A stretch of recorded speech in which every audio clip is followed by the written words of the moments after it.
Serious allegations have been levied against two North Alabama police departments, accused of protecting one of their own.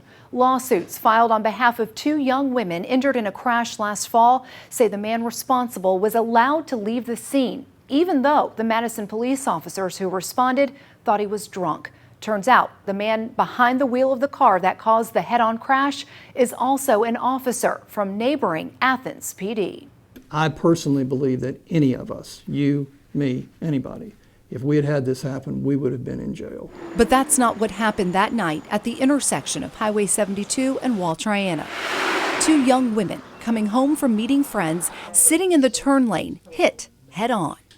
And as head-on as I've ever seen. Attorney Patrick Lamar, who now represents the women, says the driver made no attempt to take any evasive action. He says the two women managed to get out of their wrecked car through the passenger door and collapsed to the ground.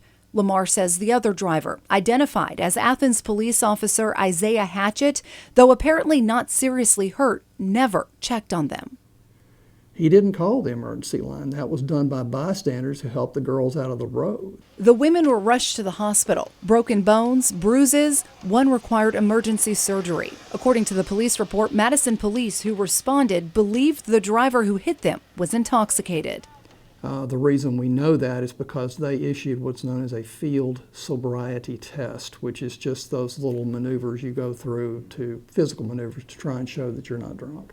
They marked down on the report that the results were inconclusive, which to us seems very suspect.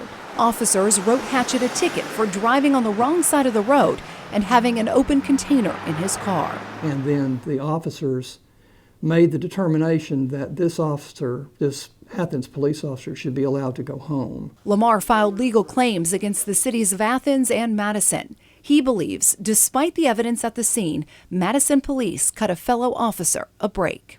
Any of the rest of us, I believe, in that situation would have been in serious trouble.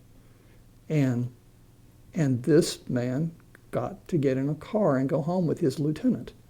WAAY 31 obtained Officer Hatchett's personnel records. While they don't reference this crash, they do show this isn't the first time he's been in trouble. In February of this year, Hatchett was given a written reprimand for not following proper procedure after a drug arrest. Not only did the suspect walk free, but the discipline report stated Officer Hatchett's action, quote, opens the city of Athens to civil liability and further violations may result in dismissal, end quote. We checked. Officer Hatchett is still with the Athens Police Department. We reached out to get another perspective on this case from our local Fraternal Order of Police representative. You can watch that part of the story right now on WAAYTV.com.